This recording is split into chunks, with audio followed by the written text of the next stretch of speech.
what do the town centres look like in the future? What replaces the retail where that's necessary? I'm joined by Nathan Holden. Nathan's a partner at Freeths. He heads our local government team nationally. Nathan's going to look at the tools that are in the toolkit for local authorities, the weapons that they've got at their disposal to bring about this transformation that our town centres need, particularly looking at mechanisms by which the local authorities and other public bodies can work with private investors and private developers to inject the investment and bring about this transformation. After Nathan's spoken, we'll pass over to John Morgan. John's an architect, so we'll add a bit of creativity to proceedings after two lawyers. John is a director of Leonard Design Architects. Leonard Design work both nationally and internationally, and they've been involved in some very significant projects that have transformed large areas of town centres. So John will give us an insight. He'll show us some past projects that he's been working on and give us a real insight as to what our town centres of the future may look like. So we'll hear from Nathan, we'll hear from John, we'll have some questions. Please do feel free to pop up some questions on the Q&A facility, and we'll go through those at the end. We'll have some opinion polls popping up, as seems to be the way with Zoom seminars, so please do participate in those. I suspect won't get through all of the questions, and we've got the opinion polls to analyse. So what we'll do, if we may, after the seminar, is we'll come back to you by email with any unanswered questions that have come up, and also we'll analyse those opinion poll results and feedback the findings to you from those. So we'll be in touch further if we may. The seminar is being recorded, so you're welcome to have a recording of it after. Please do, if you've any colleagues who might want to see it, pass it on to them, or we'd be very happy to run it again in smaller sessions for your colleagues if they've not been able to join today. Hopefully the technology will all hold up. If you do fall out, you just need to go back through the invite to click on again, and it should let you back through. So just final thought really from myself before I hand over to Nathan. This seminar was planned at the back end of last year, 2019, so it was planned before COVID came along, and the plan was to have a face-to-face seminar. Clearly events have changed, but this seminar isn't about COVID or the effects of COVID. Clearly, COVID has had a significant impact on businesses operating in the town centres and beyond. But really, the problems facing our town centres are structural. They've been with us a very long time, and they'll be with us all to engage with long after COVID has hopefully moved on. And I don't even think that this problem is unique to our generation or our time. I stumbled across this photograph on Facebook, no less. This is St Martin's Square in Leicester, vintage 1981 or thereabout.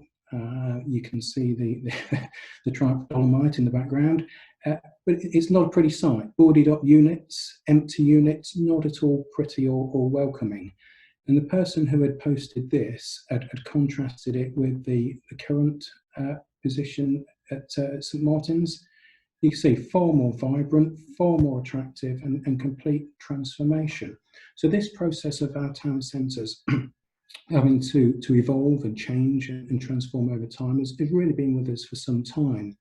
I guess what's different is that in the current climate, we can no longer rely on an ever-ready number of retailers to step forward, or if it's not retailers and cafes, bars and restaurants, we've probably moved beyond that phase. And we need to try to work out what comes after the cafes, bars and restaurants and retailers, what goes in their place, and what the new town centres look like if it's not predominantly retail. So that's really the focus of today, trying to identify what that looks like. I'll hand over now then to Nathan, who will look at some of the tools available to local authorities and other public bodies to bring about this transformation.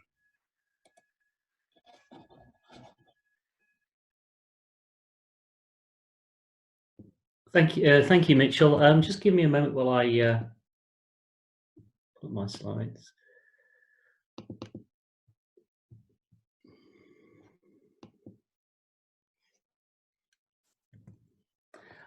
So thank you, Mitchell. When we were planning and putting this together, we thought about ways in which local authorities could support some of that regeneration that needs to take place, or will need to take place, possibly more so in the future. As Mitchell said, we were planning this pre-coronavirus, and of course, the world has radically changed since we started planning this. But in many ways, it's speeded up or exaggerated the importance, possibly, of the public participation in helping to bring forward the regeneration of land, or using tools that they have at their disposal. So for my part, I'm just going to explain what some of those tools are, focusing on 4 discrete areas.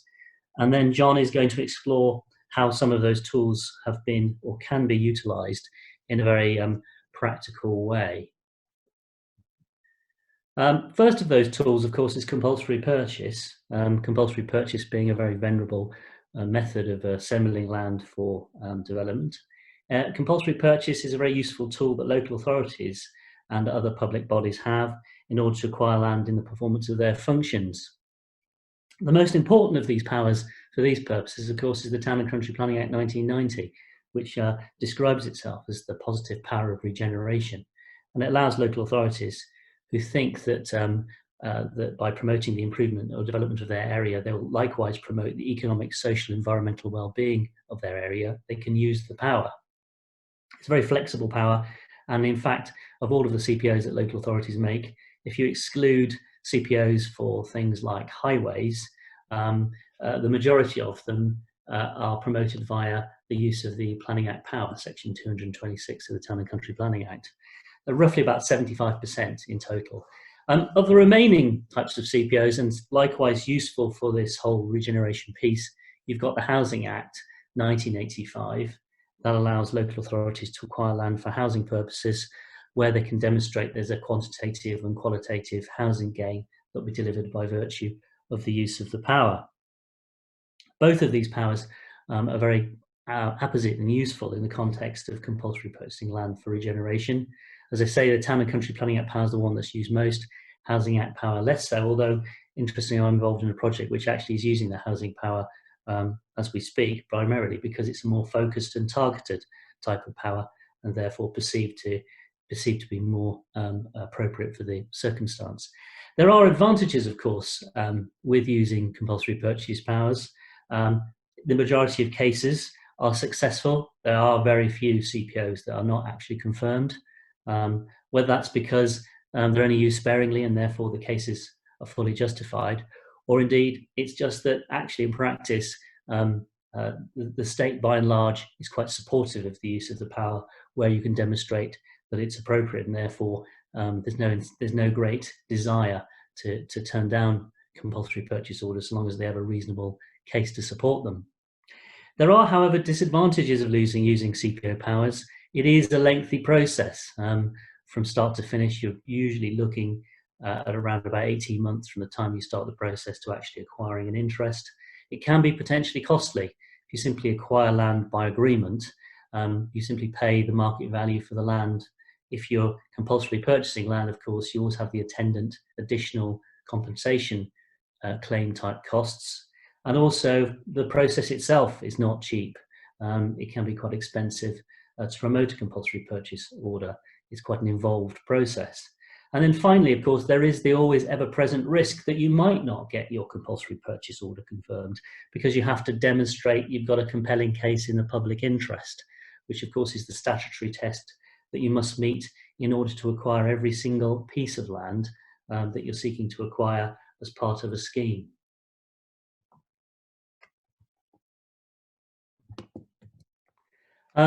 I'm now going to talk a little bit about appropriation power, mainly because it's an area I think that people aren't necessarily always aware of.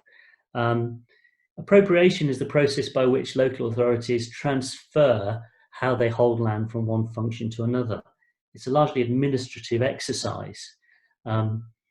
However, it comes with it some useful benefits, especially where you're proposing to appropriate or transfer how the authority holds the land from one purpose to a planning purpose. And the reason it's important is because the provisions contained in section 203 to 205 of the Housing and Planning Act 2016. And what these provisions provide is that a local authority that appropriates or transfers the use of land from one purpose to planning purposes can override restrictions on the use or development of that land.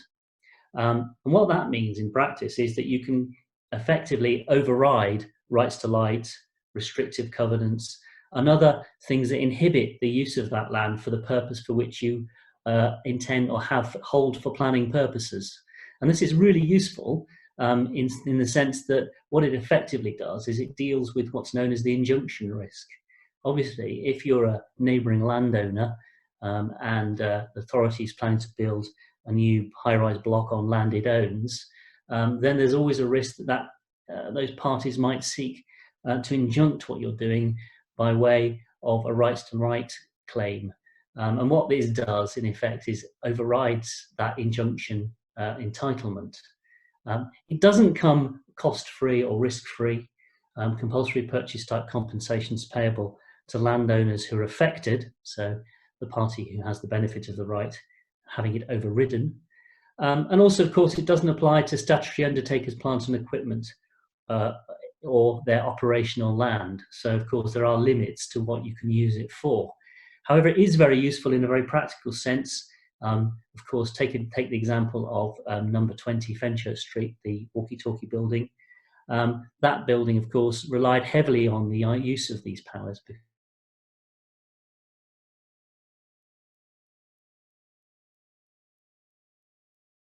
what that authority took ownership of the land and effectively transferred it back, taking advantage of these provisions solely to eliminate the risk that neighbouring landowners would attempt to seek an injunction to stop that development going ahead. So very useful in high-rise circumstances or in densely populated areas, especially with dealing with something as nebulous as the rights to light provisions. And so therefore a very useful type remedy. Councils, of course, we must remember, are also quite substantial landowners still. If you do a quick Google search, you'll discover that they still own 1.3 million acres of land. Now, admittedly, a lot of that land is land that wouldn't be usable for development, or it may be leisure type uses. However, if you look at somewhere like Manchester, the City Council did own 57% of the city centre in 1982. Now, even today, it still owns roughly half of that amount of land. So roughly, what, 25% of the city centre. So they are massive landowners. They do own large tracts of land in their areas. And this is a very useful tool, especially when you want to amalgamate pots of land and assemble for development. So that's a very important point to remember, that local authorities are very influential often in bringing forward development in their areas, just by virtue of being a landowner, irrespective of their status as local authorities. However, there are certain regulatory hurdles which sometimes put a stop on certain types of transaction or deal. For example, local authorities, whenever they dispose of land, have a duty of best consideration. They have the duty to get the best price they can for the disposal of the land, Section 123 of the Local Government Act 1972. There are also different rules that apply to different types of land holding. So, for example, if land is held for housing purposes, local authorities are required to comply with a slightly different set of rules. So it's always very important to find out how a local authority holds land, to understand what sort of constraints are likely to apply in the context of disposal. And also, of course, don't forget that wherever a local authority disposes of land at less than its market value, there's always the issue of state aid, because of course local authorities are public bodies, and of course by disposing of land at less than its market value, it's conferring a benefit on a potential landowner, and as a consequence, there may well be some form of unlawful aid. And that is an important issue, because it will come up virtually on every single one of these types of occasions. You may, in theory, have the power to dispose, require land an undervalue, but state aid will often be the problem that you need to somehow address or get round, which of course is an entirely separate statutory regime. And finally, of course, there's EU procurement, and especially following the Faraday case. And what I mean by that, of course, is wherever a local authority participates in any kind of project, even one where they're disposing of land, if it's getting anything in return in the form of some form of development, then there's a risk that that type of arrangement could be characterised as a public works contract. And if it's characterised as a public works contract, then it'll be subject to the Public Contracts Regulations 2015. And what that means, of course, is you have to go through an OJU process for the purposes of identifying who is going to, or who can bid for the project. So that is also an important consideration. So you tend to find whenever a local authority is disposing of land or participating in a project of this type, there are three key issues which I've identified on that slide that come up: disconsideration, state aid, and EU procurement. Other ways in which local authorities can help to bring forward the development of land include working in joint venture with local authorities. So they could take the land that they own and then amalgamate that with another landowner's land and enter into some kind of joint venture contract. Now, the joint venture contract is the traditional model, the model that local authorities had traditionally always used. It was very simple to set up. It was a well-trodden path. However, it's a one-hit process, because in practice, once you've set your contract up, it's often quite difficult to amend and change it. There's also, of course, whenever it's participating in some kind of arrangement where it's getting something in return, or it seeks to control or influence what is developed, which is quite commonly the case if you're a local authority, then of course there are the EU procurement regulations to consider, as I've already mentioned. But a contractual arrangement, a straightforward contract, two parties enter into an agreement, there are alternatives to that proposal, to that idea. And one of them, or more commonly, local authorities start to look at different kinds of structure. For example, they could instead set up some kind of joint venture entity, some kind of special purpose vehicle. And there are a couple of types of those. The first type is the limited company, which I'll just briefly mention. And then I'll just talk briefly about limited liability partnerships. Now, the key advantage of corporate structures, for local authorities at least, is that they have very clear legal status. There's no issue for local authorities participating in a limited company for the purposes of a development project. Indeed, it can be purely for a commercial purpose. There is no problem with a local authority doing that. There are powers contained in the Localism Act which make it very clear that they can use these sorts of structures for any variety of purposes. However, there are certain downsides of entering into a joint venture arrangement. Limited companies pay corporation tax, which basically means the company would pay corporation tax before it pays any dividends. Local authorities don't pay corporation tax, so in practice there's a hit to the return it can get from those sorts of arrangements. Companies require active management. They're sort of living things. They need participation by the partners to make them work, or their shareholders and directors. They are, for a lot of authorities, perceived to be hard work.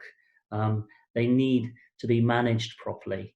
And that's something that I think sometimes is not particularly attractive, because, of course, one of the advantages is the idea that it's flexible, that you set up a company and then it can evolve and develop over time. However, the disadvantage is, as I say, you have to actively manage and control it and make sure it works.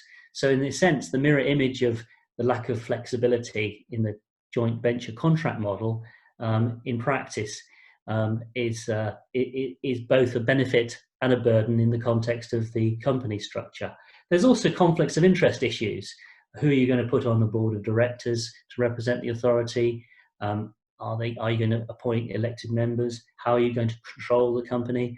Where within the local authority is the control of the company going to be exercised? And these are all issues that are quite important to local authorities when they're dealing with companies. So they tend, albeit that it's a route they can use, is they tend not to be too enthusiastic necessarily about the use of companies for these reasons.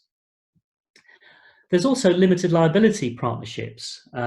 Limited liability partnership is different from a limited company because effectively it's a form of limited liability, as it says, partnership.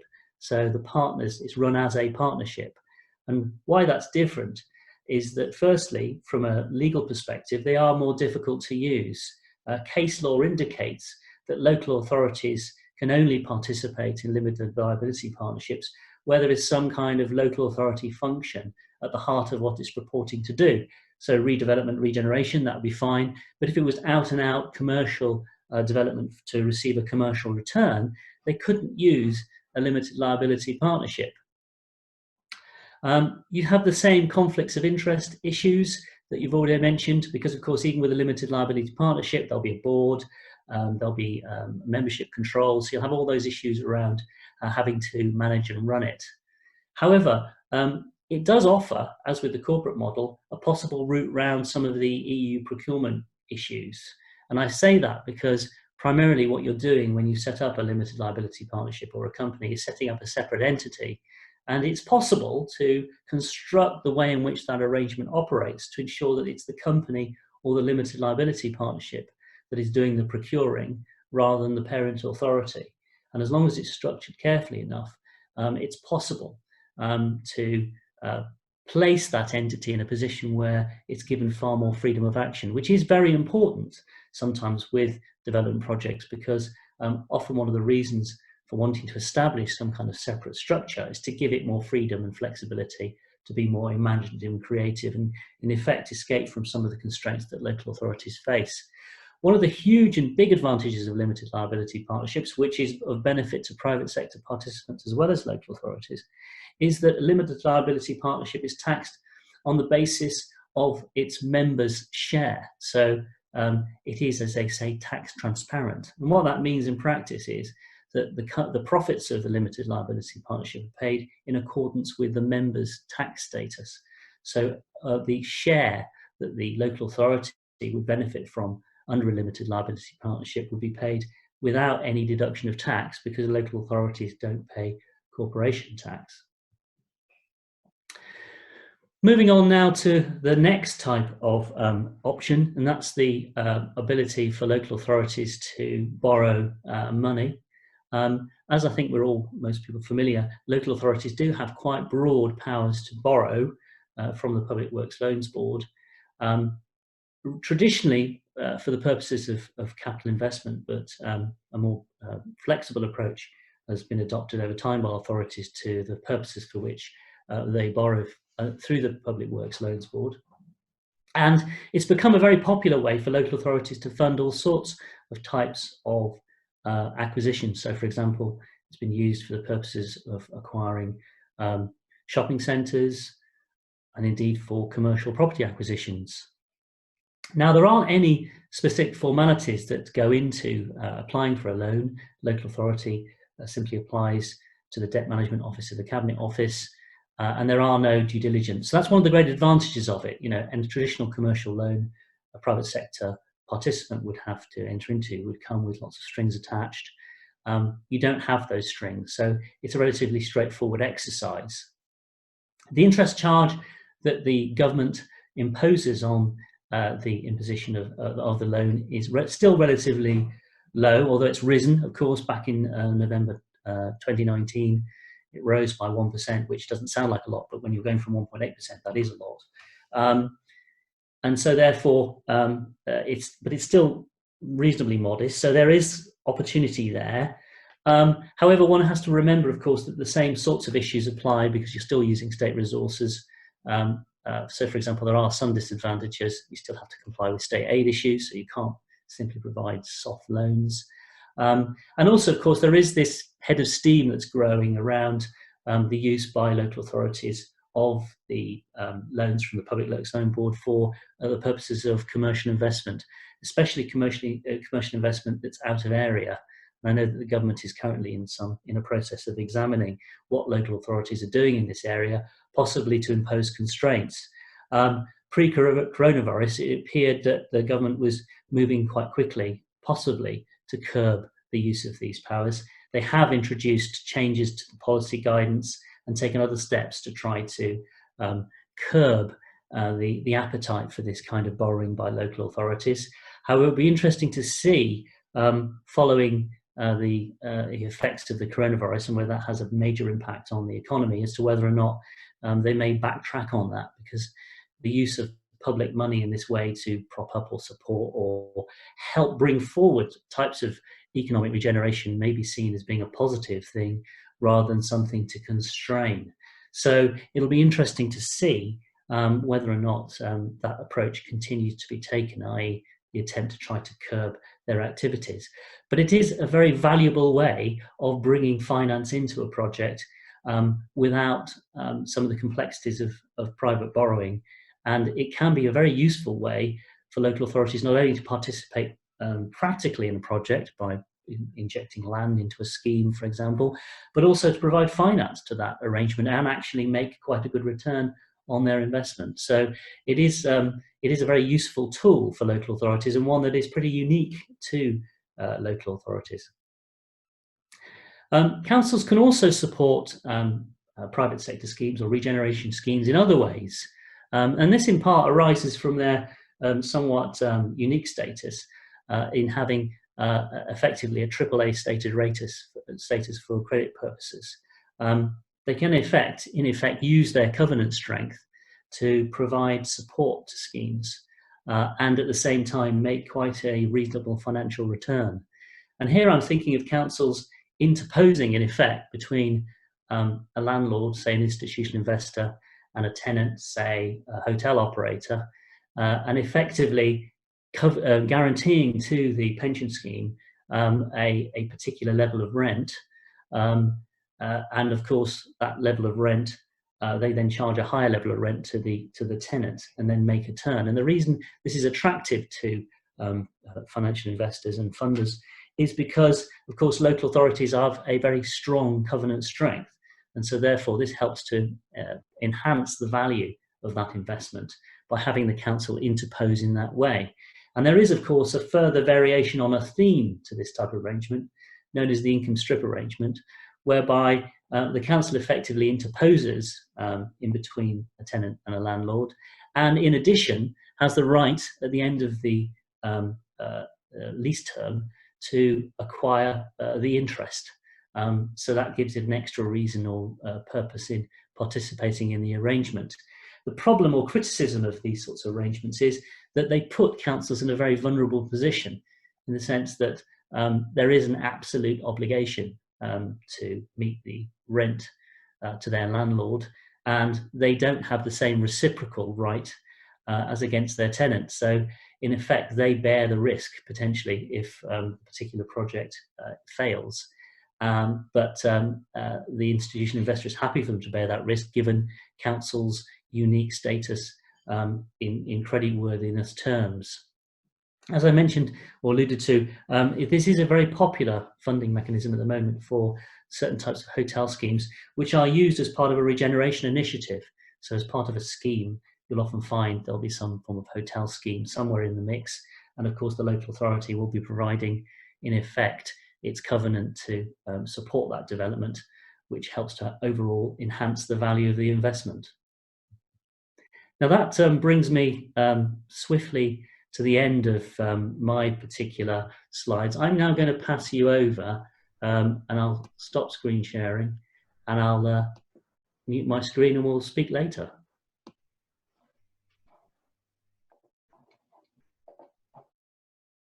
Great, thank you, Nathan. As Mitchell said, my name is John Morgan. I'm one of the directors at Leonard Design Architects.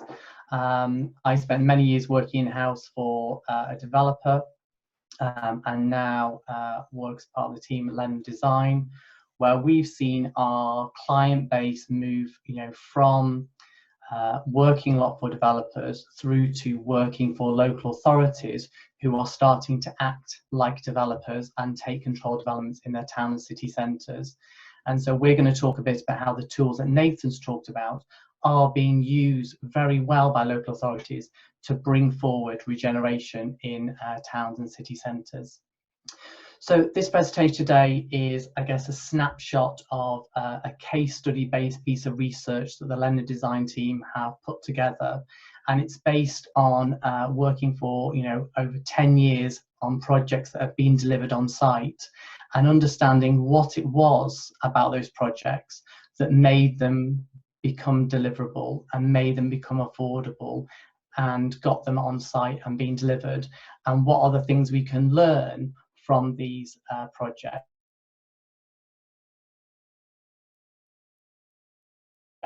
to more towns and city centres, so that you can build a design strategy to make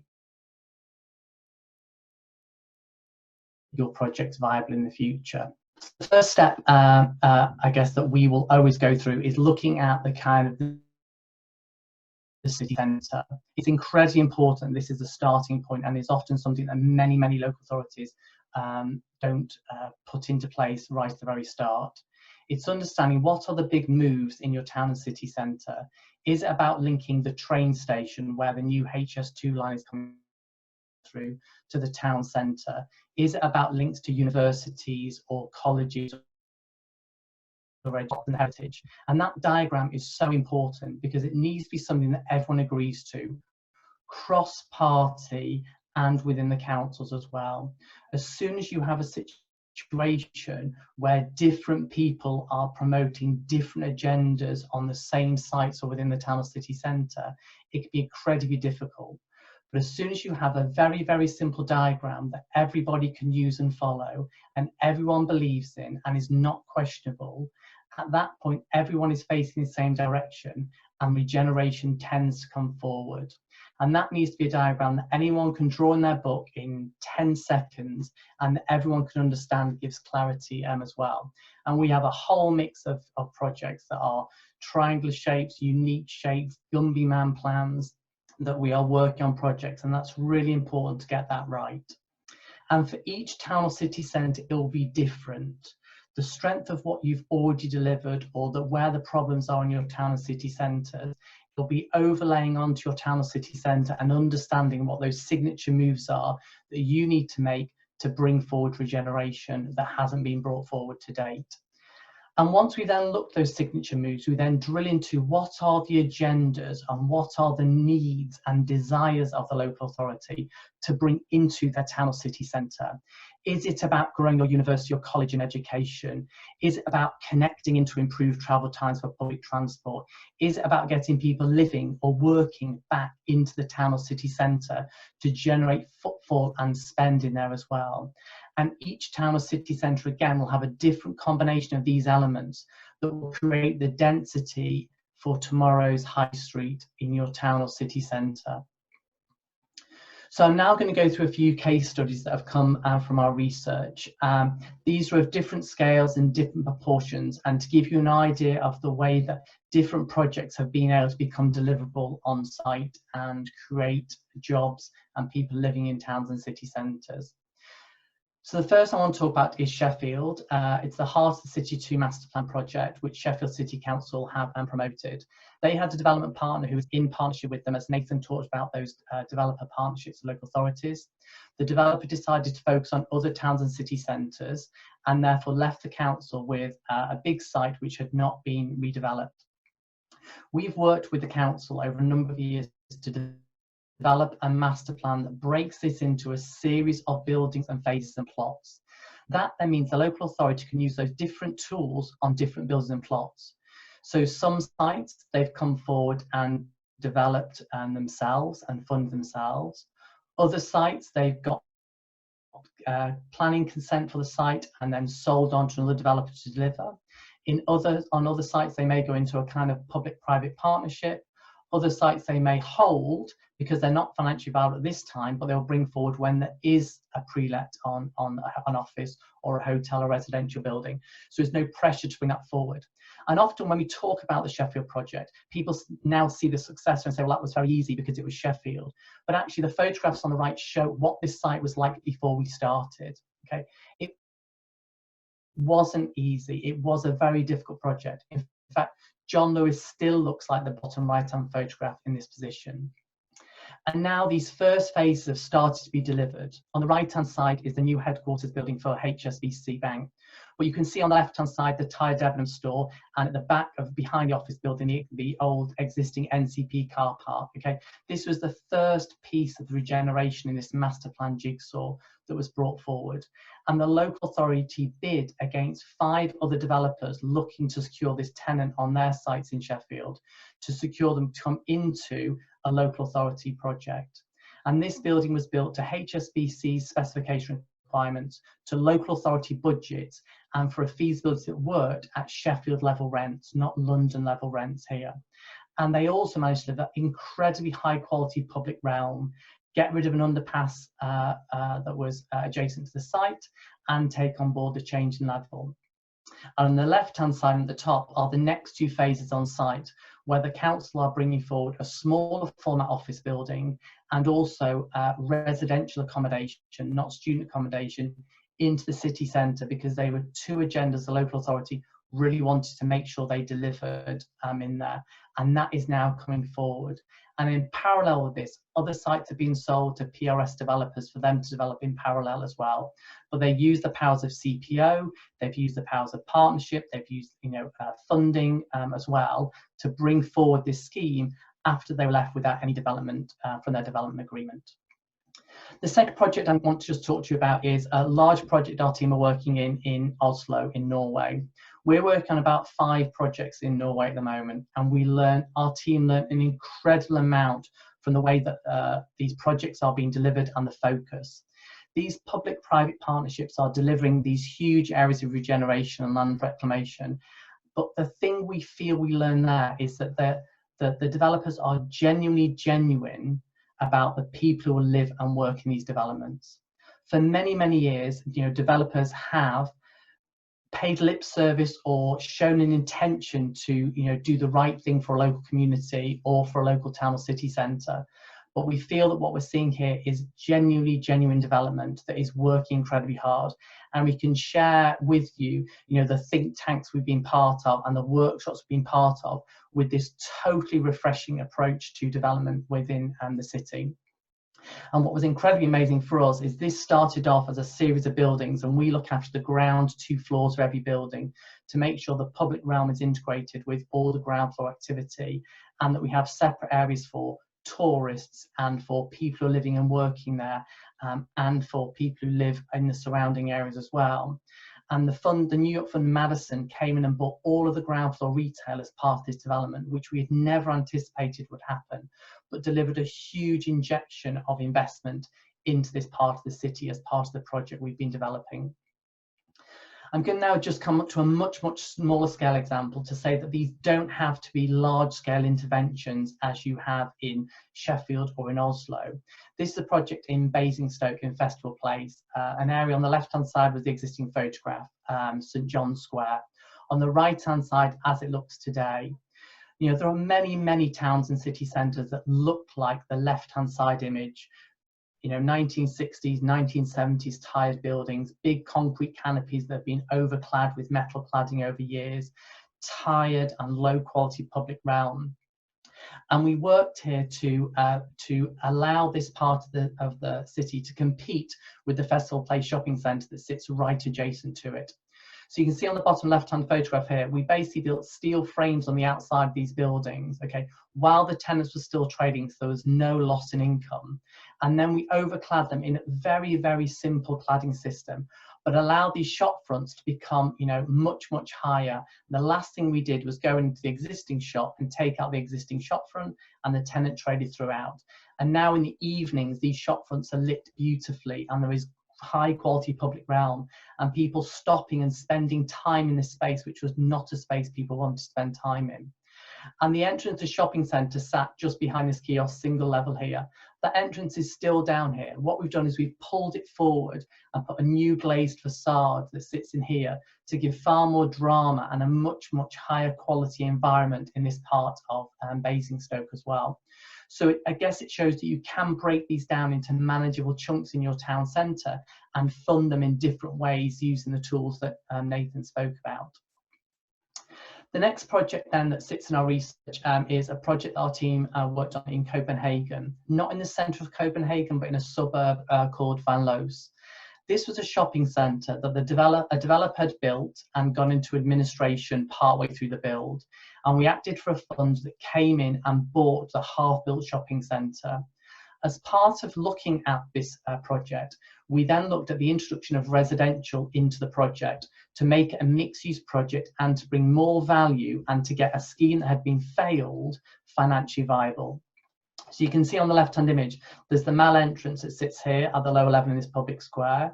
You go up an external staircase onto a dining terrace and up another external staircase up to this residential space. And you can see here the roof lights on the roof and the event space at the back, this is on top of the shopping centre. So traditionally a shopping centre would have a very, very big flat concrete roof or a service yard. And we've populated that, as you can see on the right-hand side, by putting prefabricated residential units onto the roof, increasing the density, getting people living in this part of the town centre, right next to the tube stations that sit next to the U-Bahn. So on the left-hand side, you can see this is the shopping centre, open, looks great as you would expect. And here on the right-hand side, you can see the staircase that takes you up to the residential. But it's just an incredibly simple project to deliver. The bottom right-hand image shows the steel transfer structure that sits on the concrete roof.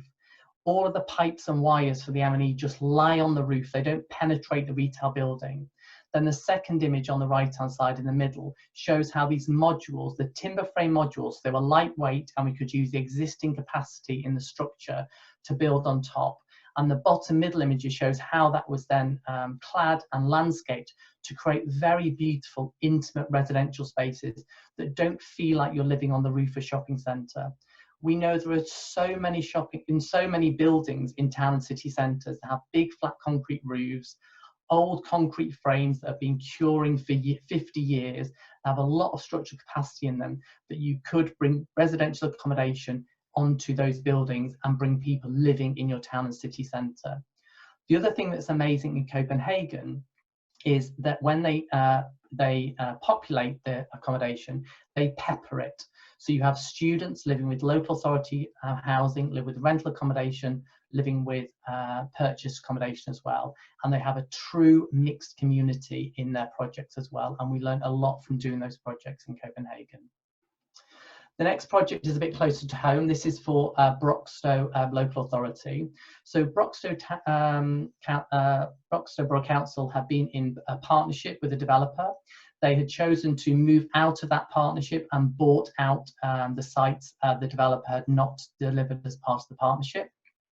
They then went out to the market to ask for architects and project management teams to come forward with the design for a cinema, because they wanted a cinema on this vacant site. We went in and said to them, okay, if you want to have a cinema, you will run a competition for someone to design the best looking cinema, and you'll choose the pink, the blue, or the orange one. What we went forward and said is, why not build the cinema on half of the site, and on the other half of the site, give yourselves planning consent for a residential scheme. So you can see here on the right-hand side, the plan of the cinema on the left-hand side and the residential building on the right-hand side, or in section, the cinema above the retail or restaurants, on the right-hand side, the residential.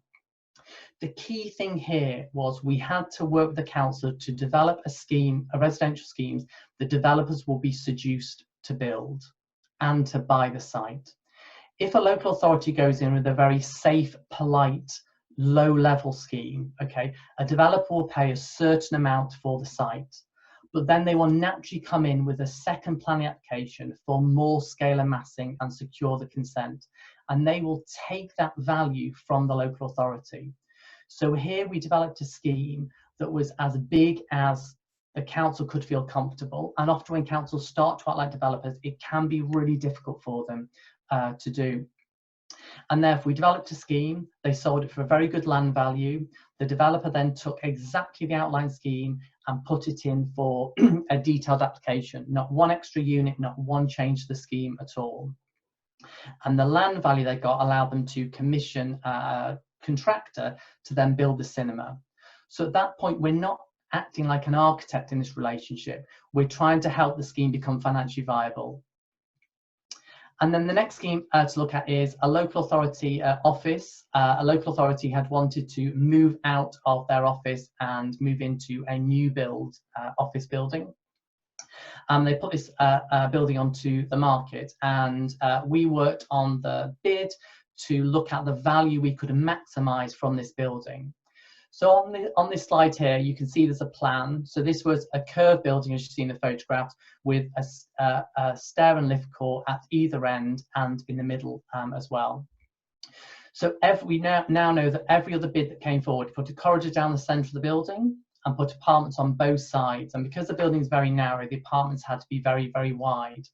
And therefore, we set ourselves a challenge to pull that corridor to the back and to give every apartment a river view looking out onto the river.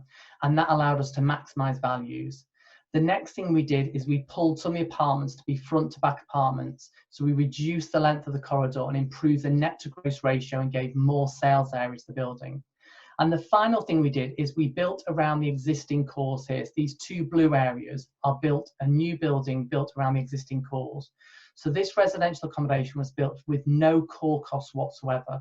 So it was incredibly cheap to build. And you can see on this photograph the steel frame going around the existing core. And those were apartments with river views. So again, we were able to sell those at a premium as well.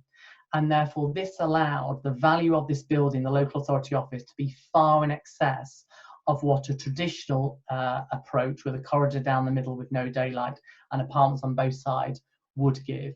And this is 75% are sold off plan, and we're bringing, high quality residential accommodation to what was a very tired local authority building in the top right image on there. And then the final thing I guess it's really important to talk about is lots of local authorities want creative communities and regeneration and heritage. And these are incredibly difficult to make work financially because often the rents are very low. And we've learned a huge amount working with different operators and what is success and how you make this work, because it is really important that we have, these creative industries coming into towns and city centres and get those projects to work as well. And these projects we're seeing here are in Berlin and in Nottingham and other places as well. And we have lots of examples of how those early phases can then invest in heritage projects going forward. So that is my gallop through a number of case studies that sit in our Power Towns research project, showing how local authorities are using tools and bringing forward regeneration within towns and city centres. Thank you. I'll hand back to Mitchell now, who's going to have a look at the Q&As that have been coming through as we've been presenting. Thank you, Mitchell. Thanks, John. That's a real insight. That's super. We've got some questions. So I'll take the first one. I'll give John a moment to get his breath back, and I'll put it to you, Nathan, if I may. So the first question is, the CPA powers that you talked about, can they only be initiated by local authorities, or can, say, a developer or investor in the private sector initiate that process? Yes, thanks, Mitchell. The actual powers, of course, have to be exercised by the local authority because they are local authority statutory powers. So yes, is a straight answer, local authority only. However, of course, it's often the case that a private sector partner will work in conjunction with the local authority in order to secure the acquisition of land, say if they're an existing landowner of a site, and by entering into agreements will indemnify the authority in respect of the making of that compulsory purchase order. So the two often operate together, but of course it would have to be the local authority that actually implements the powers or implements the use of the powers. Okay, and so presumably you're going to have a developer of some size, so you can rely upon their indemnity, do you? Yes, you do, and I think one of the key issues with indemnity type arrangements is the longevity of the obligation. Obviously, there's an obligation to pay compulsory purchase compensation, often in relation to schemes where the panels are used, and it could be some 10 years from the inception point to the point at which that compensation is finally resolved and paid. So, it's important to understand that not only the party with whom you're working with has the financial resources at that point in time to initially support the process, but also they can support the back end.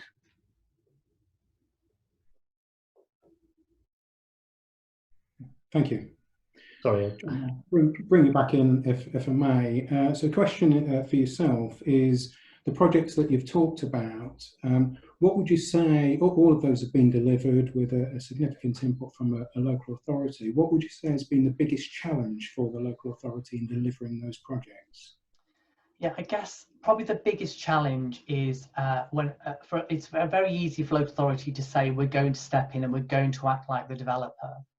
But at that point where they do step in, they then take on, I guess, the responsibilities that a developer would normally have. And therefore, there often can be very challenging decisions that need to be made, where, to do with scale or mass or density or demolition of a certain building, or whether you retain a piece of heritage or not.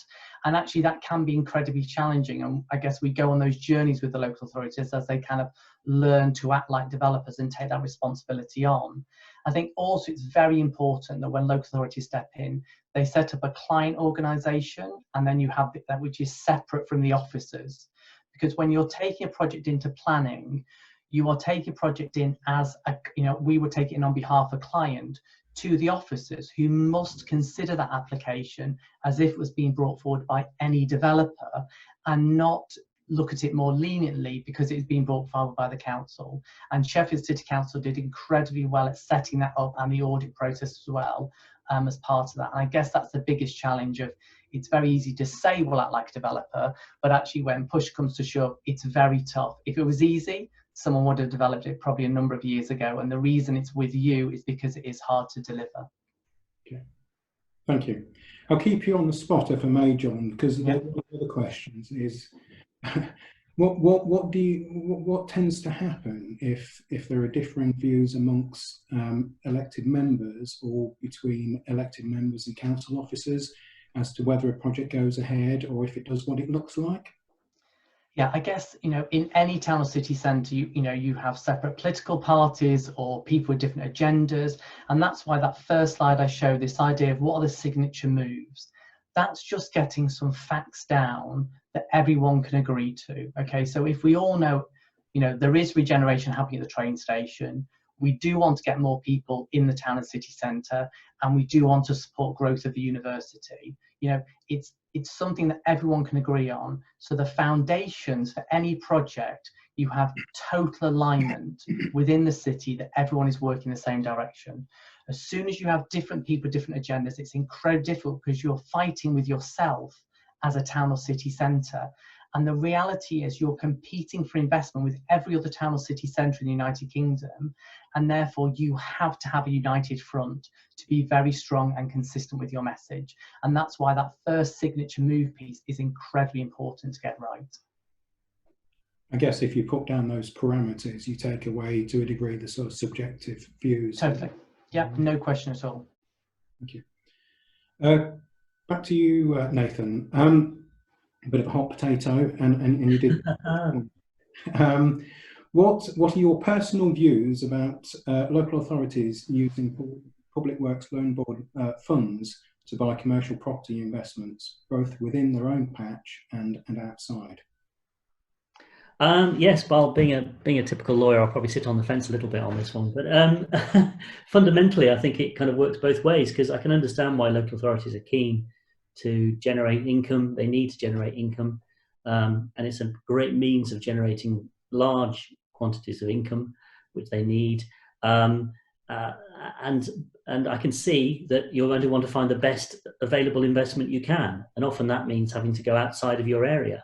So seen as a purely commercial decision, I can readily understand why local authorities would be keen to acquire assets outside of area, because they've got a much better choice and a better quality of asset to acquire. And in fact, that's in many ways a safer option for them. However, the counter argument is local authorities should focus on their own areas, and that they should be focusing on investing in local authority shopping centres in their areas, say, for example. However, that limits your choice of investment opportunities, and actually potentially is riskier. So on the one hand, you're encouraged to stick to your local area because that seems to be consistent with your powers, but you're then investing in something that potentially doesn't have a great return, as opposed to being dissuaded from investing in something that does have a great return and is safer, but it's perceived not to be within the scope of your functions. So, you know, it's a tricky one. Well said, that lawyer. I'll go back to you, John, if I may. The projects such as the one in Sheffield, Oslo, where you've got big, vibrant cities, you can understand sort of bringing residential into the town centres, city centres, and making that work. And even somewhere like Beeston, where you're close to a major university and you've got a young, vibrant sort of population. Do you think the inflow of residential into city centres to replace their retail and leisure can work in all locations, or do you think locations will polarise? I'm not so convinced that certain of the big towns, say in the West Midlands, lend themselves readily to a lot of sort of city living in the way that some of those bigger, more cosmopolitan cities might. Yeah. Okay. Well, I think the reality is most town city centres are finding the PRS, you know, the rental accommodation, difficult to make stack up. You know, where it's a calculation between build costs and the rental levels that people can afford to pay from the salaries that are being paid in that town or city centre. And we always start numbers first, you know, net to gross ratios first. That then informs how much money we can spend on the elevations of the building and actually, you know, the public realm. It's very easy to design a very beautiful, great looking building. Actually designing something that's financially viable and will be delivered is the real challenging bit that our team have started to kind of very much focus on. And in areas where people might not want to go and live in that sort of town centre, or where rental levels are not high enough, that's exactly where the local authority can step in and start to live affordable housing. You know, as soon as you start living affordable housing, if you've got a local housing provider who is willing to sign a long lease to take on that residential accommodation, that long lease has a value to the developer, which they then own something with value because they've got a pre-let in place. And therefore, so far, I don't think we found anywhere where we haven't made it work with a local authority and an affordable housing provider as well. The key thing is getting the kind of numbers, the net gross density and the build cost right. And then if you can get a long lease in place, there's value there for developers to bring forward. So in some ways, I think probably the local authority, the more challenging it is, the more the local authorities, you know, need to kind of step in and get involved as well. Okay, thank you. Well, I think that brings us pretty much to the hour. We said we'd get a team then, so we'll end at that point. Thank you very much for joining us all. Thank you, Nathan. Thank you, John. Just had a final poll question popped up, so if you could answer that. And as we'll do, there's a few more questions that we've not had time to answer. We'll go through those, we'll analyse the poll responses, and we'll come back to you offline, if we may, with the feedback on those. As I say, this has been recorded. Please do let us know if we can assist with anything else in the future. I'd be delighted to hear from you, and thank you for joining us today. Thank you.